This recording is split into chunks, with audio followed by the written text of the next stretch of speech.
The Best of Our Knowledge explores topics on learning, education, and research. Coming up, we'll learn how an endangered antelope was born to a mother of a separate species. A new report from New York examines declining public school enrollment. And lawmakers are celebrating the return of whole milk to the cafeteria. I'm Lucas Willard, host of The Best of Our Knowledge.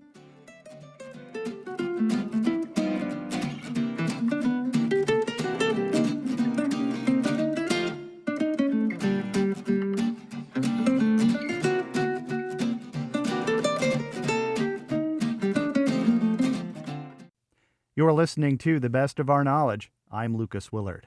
The eastern bongo is a critically endangered antelope that's native to Kenya. With only 100 animals left in the wild, the rare animal faces an uncertain future. But a recently born eastern bongo named Pope could signify brighter days ahead. In November, Pope was born from a surrogate mother of another more common antelope species at a Texas facility operated by company Infinity Exotics.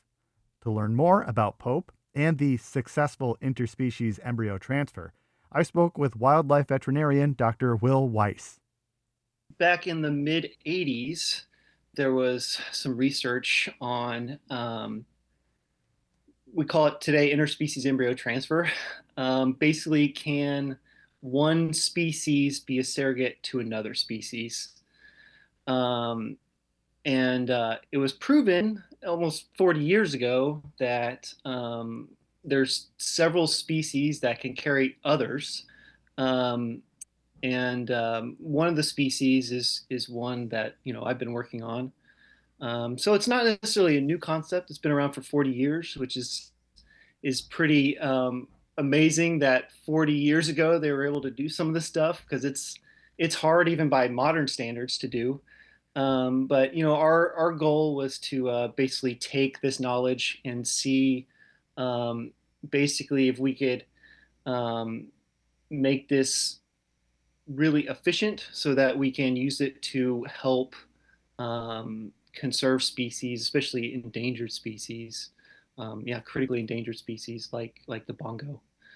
Yeah, Um, in this case, we're so we're speaking about a bongo antelope whose name is Pope. name Um, is Pope. Yeah. and what can you tell me about this species, Pope's species? Yeah. What does it look like? Where is it found in the wild? Take it away. Yeah, Pope is an eastern mountain bongo, which is only found in one specific part of Kenya. Um, and you know, there's estimated to be around 100 to 140 of these animals left in the wild. Um, and if you've never seen them before, they're really beautiful animals. They're kind of a orangish auburn color with white stripes, um, and they're a large antelope species. And so the antelope that uh, carried Pope's Yeah, when Pope was an embryo was yeah, a separate species, but was it a similar species when we're speaking about the world of antelopes in continental Africa? yeah. So the surrogate we use to carry Pope um, is another species of antelope. It's called the common eland, which is one of the world's largest antelope species, and they're humongous. They're very impressive up close. Yeah, it was discovered in the 80s that they were close enough that the bongo could carry an embryo from an eland antelope. So that's the project that we've been working on for the past few years. And so when you are trying to transfer an embryo from of one species and transfer it to a surrogate mother of another species, obviously there's a genetic difference that I imagine can create some difficulties in having that embryo be able to actually stick, if you will. Uh, Sure. why is that though? I mean, are you looking for a species that is similar enough? Or is there a common issue that does occur when you are trying to move an embryo of one species into a surrogate mother of another species? So yeah, I wish I had a very like detailed, complex and scientific explanation for that. The bongo and eland actually have different chromosome numbers, but their placentas are close enough that the bongo embryo is able to implant correctly into the uterine wall of the eland, and it doesn't seem to have much to do with necessarily the chromosome number, but there is a fetal maternal recognition that takes place there, and the eland just recognizes the bongo as its own pregnancy. And how long is the gestation period? What was the waiting game like when you're waiting Yeah. to see? And were there progress checks that were made when you're seeing Pope develop in the womb of another animal?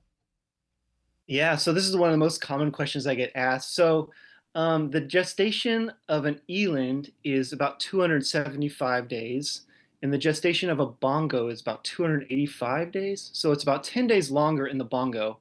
And it seems like when we do these interspecies embryo transfers, that the developing fetus, the baby, sort of determines the gestation length.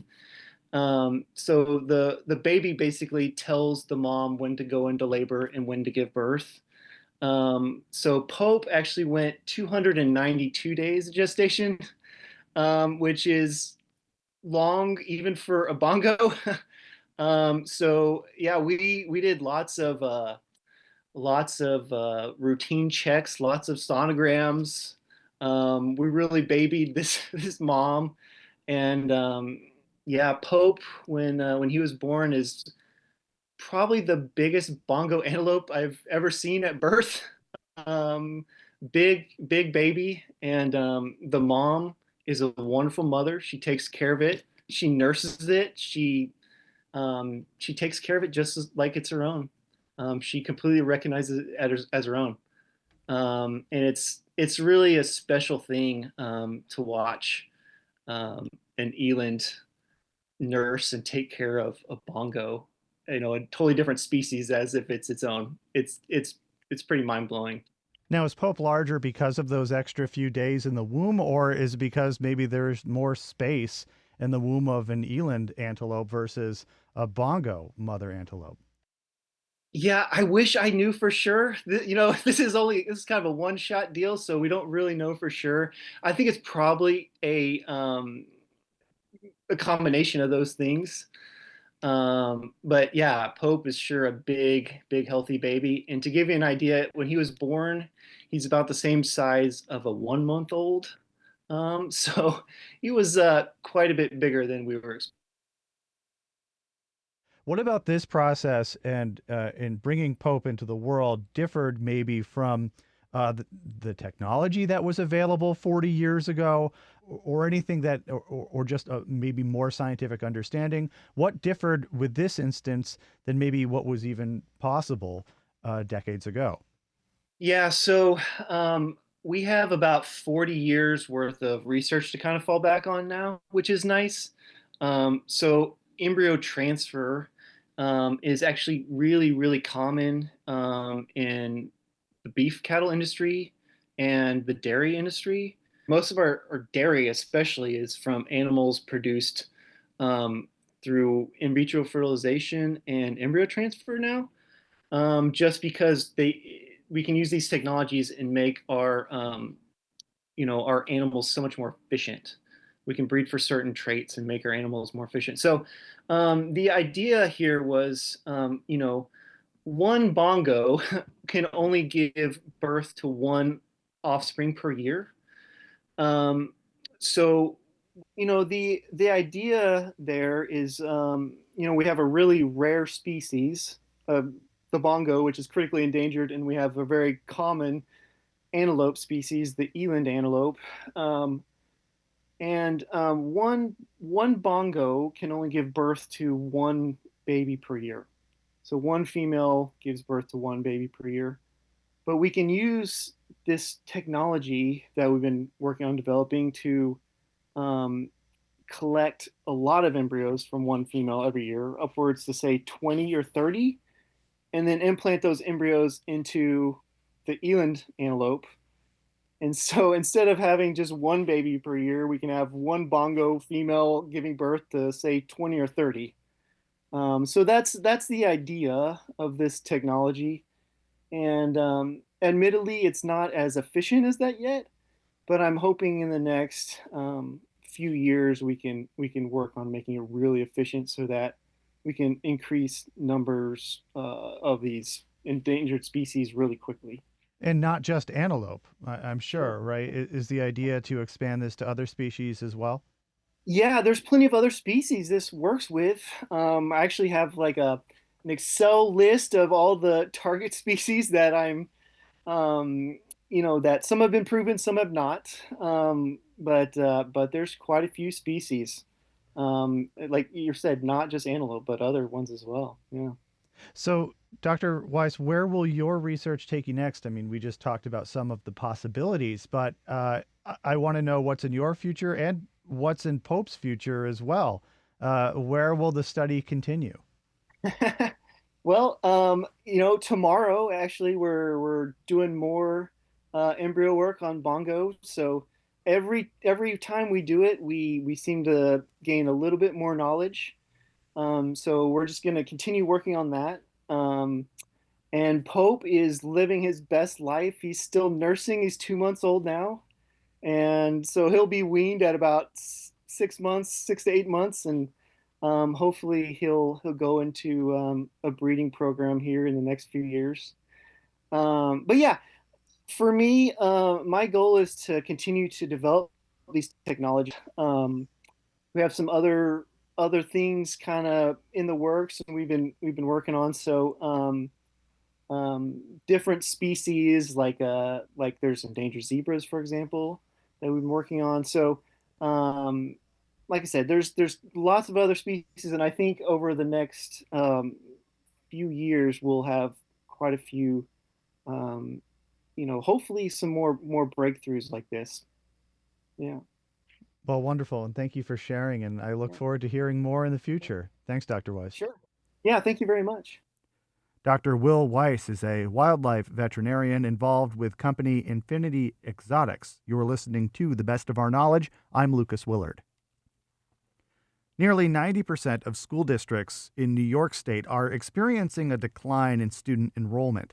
That's according to a new Cornell University study which examined enrollment data from 2013-14 to the 2023-2024 school year.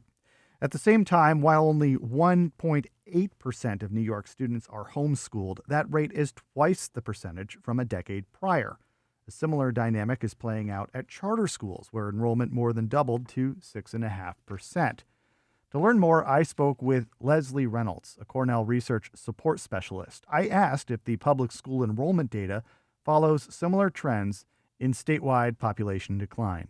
There's often a question of, is the enrollment decline happening because of COVID-based trends, but really it was a longer standing trend and driven by, like you said, the declining population and the decreasing fertility. So having fewer babies and also waiting later to have babies, and therefore fewer. So there's fewer children being born, and there's also an aging population.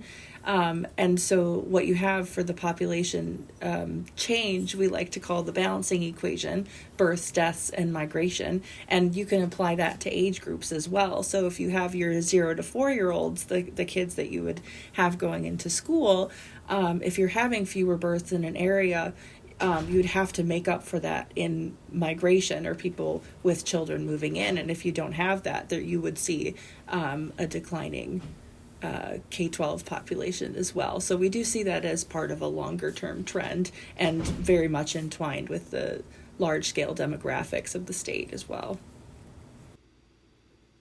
What stands out to me in this report is the increases that we see in both charter school enrollment and homeschooling rates.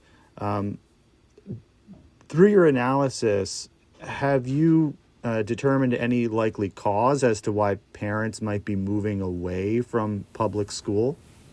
It's hard to pinpoint a cause, especially in research, where we like to have a research question for every single topic, or you want to find out. So you plan methodology just for that, but we think of as a general cause.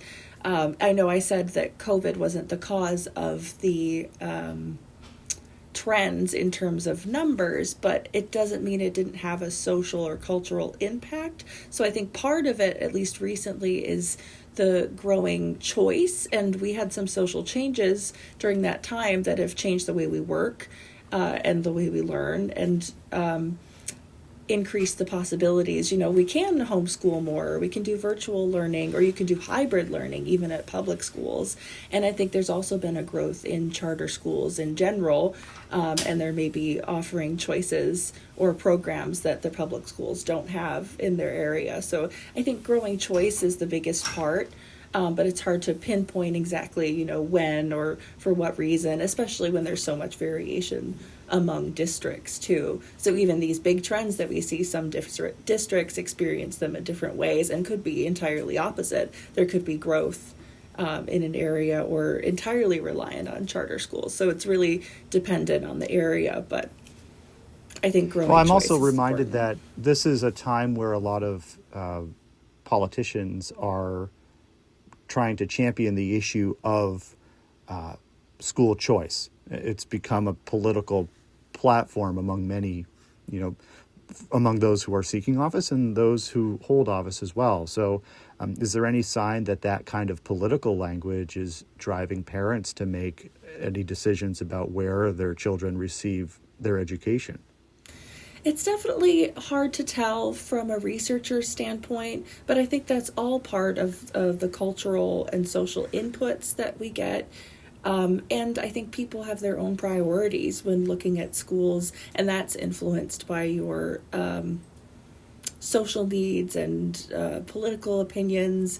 And so it's impossible to completely separate those things. And I think trends are often driven by that political and social factors as well. It's hard to say exactly, but I think that the agency of where to go has been increasing for a while. And so I think it's an important topic.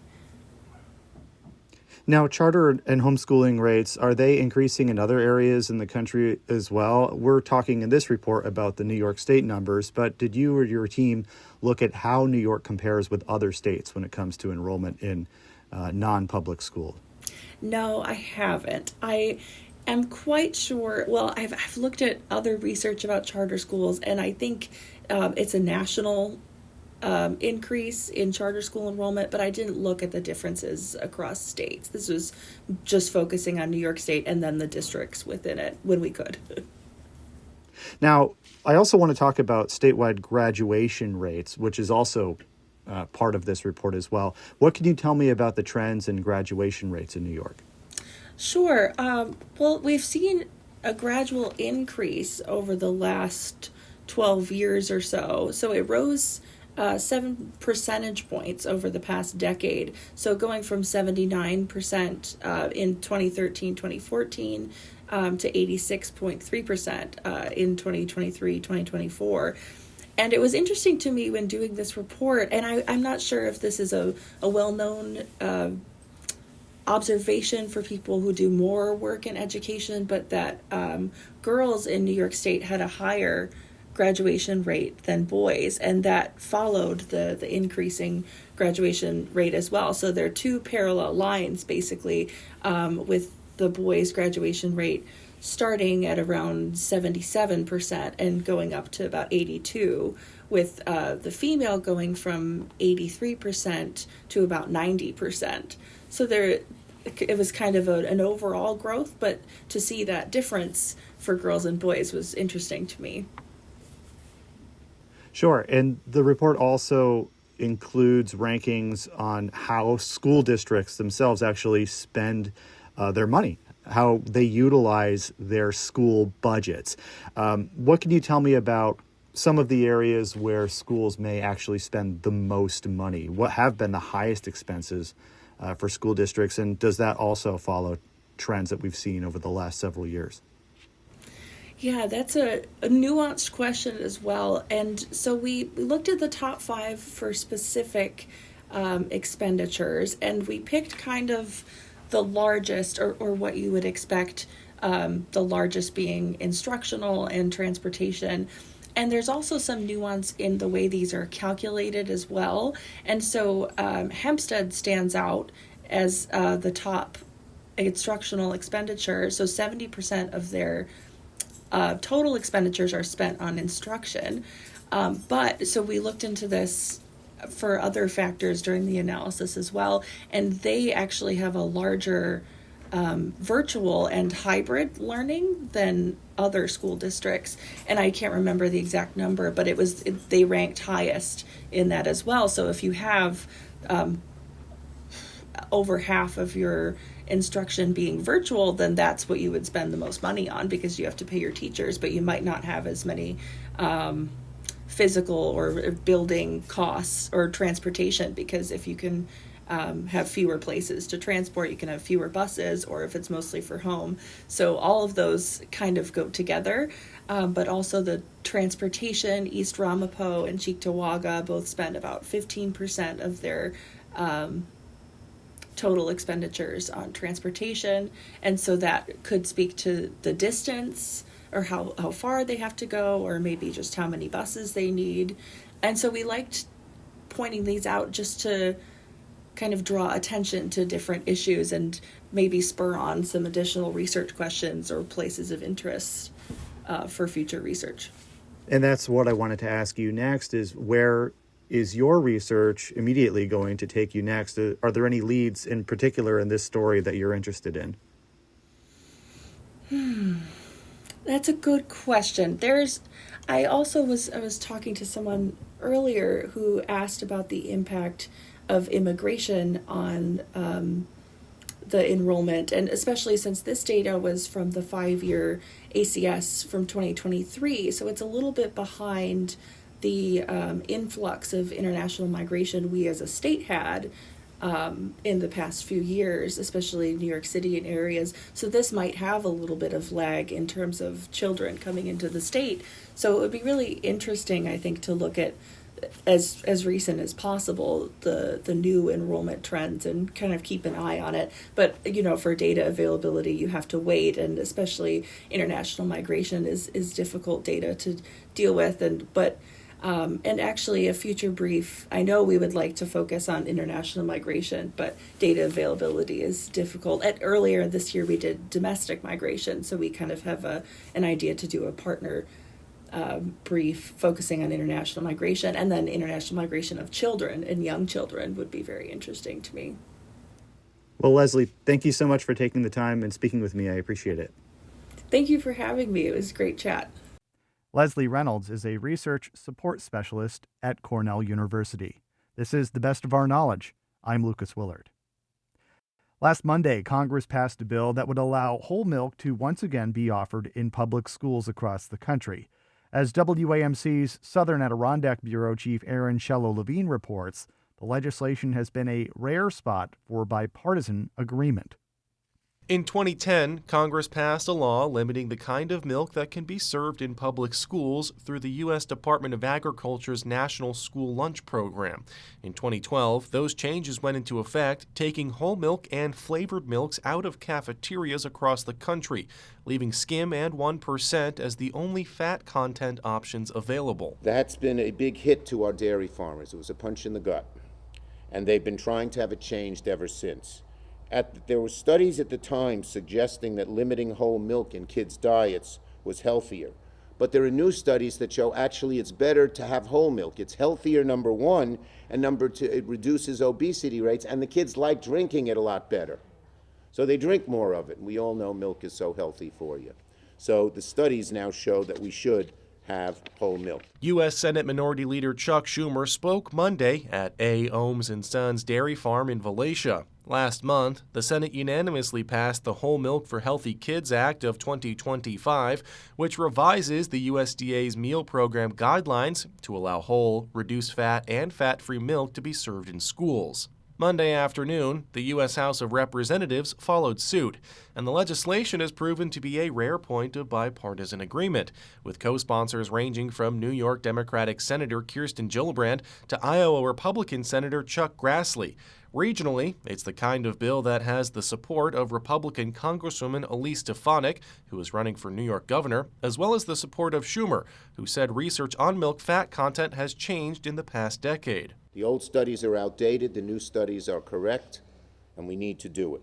The bill is a win-win for New York dairy farmers who can sell their products for kids, and the kids, it's a win for the kids, it's a win for the dairy farmers, and it's a win for the kids, who will have more healthy and delicious drink to have. It's about time we brought whole milk back to our school lunch and food programs, plain and simple.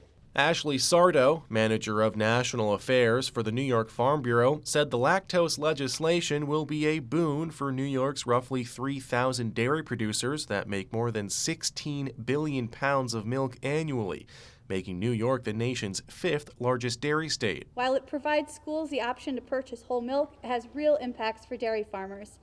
Not only will this increase demand for whole milk, but it creates a market opportunity for our dairy farmers. This will pull milk that has currently been separated out of butter, cheese, or milk powder into the fluid stream or Class 1 market. So what does this mean for farmers? As we know, dairy farmers are price takers, not price makers. It means that the shift in fluid milk could lift our prices that dairy farmers receive for the milk they produce. In turn, this will create greater opportunities for milk producers. Eric Ohms says for every 100 pounds of milk sold, his farm pays 15 cents to promote dairy products across the country. Think the Got Milk commercials. For Ohms, this legislation begins to reverse more than a decade of misunderstanding that has left farms like his unable to offer a full range of milk to local schools. For generations, we've been saying milk is healthy, and that messaging is finally getting through. Okay, so that feels good because we put a lot of money into promotion, but we can't promote Hudson Valley Fresh, we can't promote Cabot cheese, we promote generic. Well, we promote the benefits of milk. And it feels good that, because, people it seemed like people didn't care. Reporting for the Southern Adirondack Bureau on the campus of Skidmore College, I'm Aaron Shello-Levine for WAMC News. If you'd like to tell the best of our knowledge what you think, send us an email at knowledge@wamc.org. You can listen to the best of our knowledge anytime as a podcast, downloadable wherever you get your podcasts. If you want to catch up on past episodes or hear more WAMC National Productions programs on the news, academic study, books, women's issues, the media, and the environment, visit WAMCpodcasts.org.